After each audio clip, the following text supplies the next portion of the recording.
right, so it is time. This is the Infinite Game. I talk about alternative investments, and I'm going through really the next couple months, really talking about sports cards, Yu-Gi-Oh, Pokemon, all kind of different investments. I'm probably going to get into Magic and things such as that. But today I want to talk about something very, very important. Be careful what cards you get. This is not just for sports cards, it's for TCG, Yu-Gi-Oh, Pokemon, any of that. Be very careful on what cards you buy.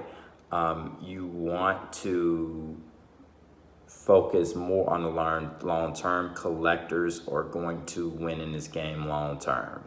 And then, honestly, I think some of the best flippers, if you're one of the best flippers, top 1%, maybe top 5% of flippers, then you'll probably win, and maybe top 1 to 5% of investors.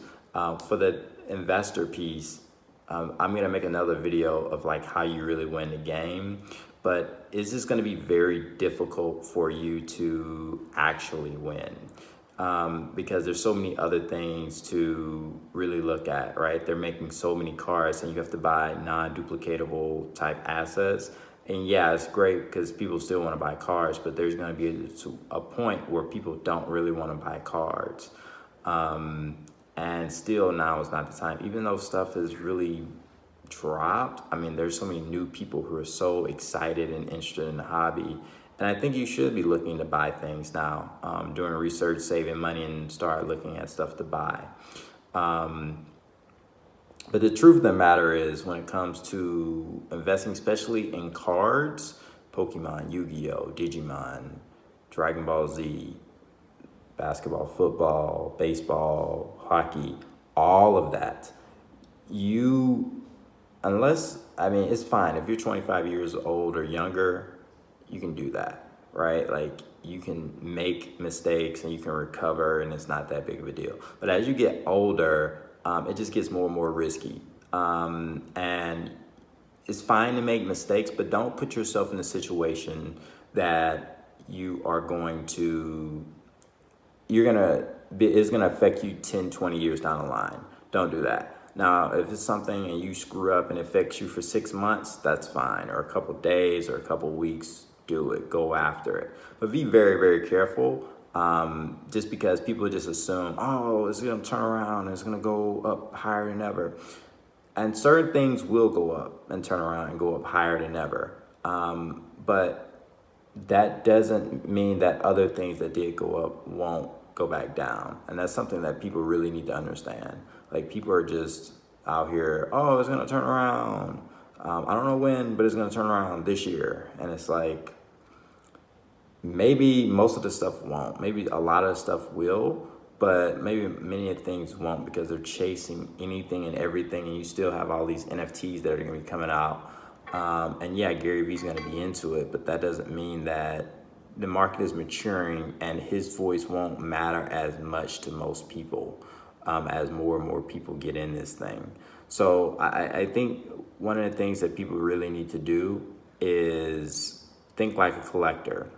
Save up money. I know it's not as great and it's kind of boring, but save up money and pick a few players, pick a few sports. Start off this is what you do. Start off, pick a few sports. So I'm most interested in basketball. I know a little bit about baseball, but I'm not gonna mess with baseball. I'm really into UFC, basketball, UFC. I like football, but I'm not really going to get involved in the football. I do like tennis, and I have a few tennis cards, but most of the tennis cards suck. There's only so much money, and you want to get the rarest stuff possible. So you really want to decrease what you have in your collection and really focus on the rarest stuff, because there's only so much money.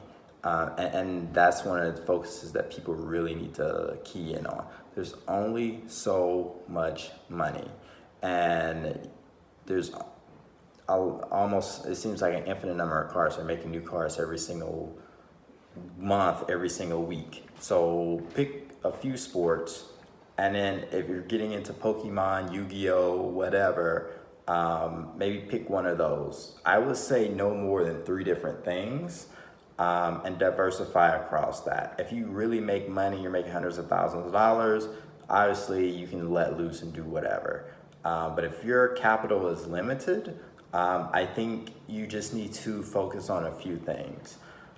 Then after that, pick a few players. I mean, pick whether you're going to do vintage or modern. Listen, vintage is amazing, but a lot of people get boring with it because players don't play. For vintage, I mean, I think you should just pick guys that you really like, that you think has a chance to increase in the future, and they have to be an all-time great. If they're in the top 10 to ever play, I think that's a good idea. Top 15, maybe top 20 makes sense. If you're doing NFL, for example, quarterbacks, that's the big thing. Do the top 10 quarterbacks, that works. You know, running backs, I think you can do top 5.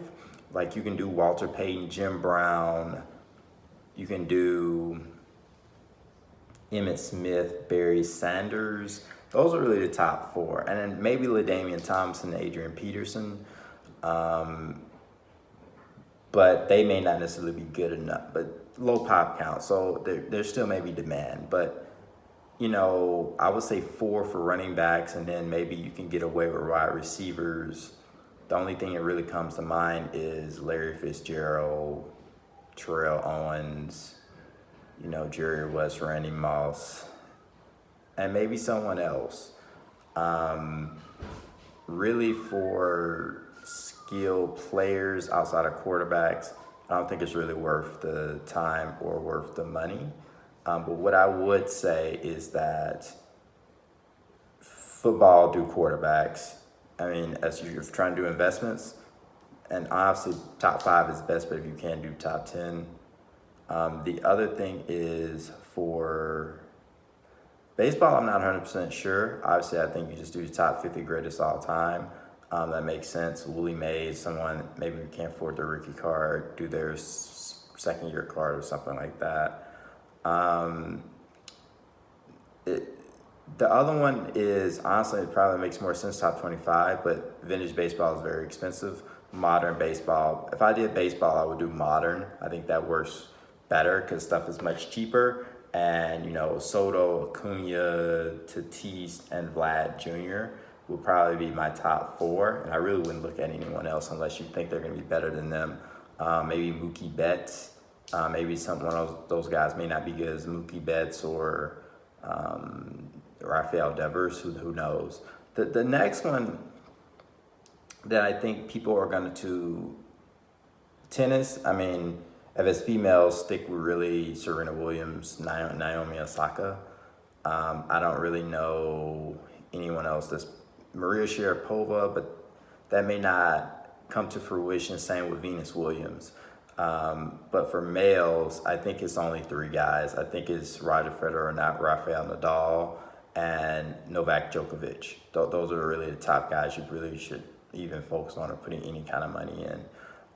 For other things such as basketball, I mean, do the top 10 guys. If you're going to do modern players, do the top 10 guys in the league and maybe top 3 guys that were drafted probably in the last 5 years, or really top 3 to 5 guys who were drafted in the last, I would say 7 to 8 years. And honestly, it's better just do the top 5 to 7 guys in the league, currently in the league. So I just think that makes sense if you're going to be investing. The other thing is, you know, other sports, UFC. I'm a huge UFC fan. What I would say is the best thing you should do is do the top. That one is hard because there are certain guys that's like, oh, you know, they're probably gonna lose the title or whatever. It's not that big a deal. And then, you know, turns out they're probably one of the greatest ever. Or someone looks like they're one of the greatest ever and then they get knocked out and they can't win a fight ever again. So I would really stay safe and just do proven players. And then Obviously John Jones, but he has an attitude issue and he gets in a lot of trouble. It's going to frustrate a lot of people. You know, Anderson Silva, George St. Pierre are really top-notch guys. Obviously, women's side, I think that's easy. Amanda Nunes. I mean, there are people who want Ronda Rousey, but I wouldn't mess with her. And maybe Valentina Shevchenko, if you want to bet. But the rest of the people, as far as females, it's very hard to really put any kind of money on the rest of them.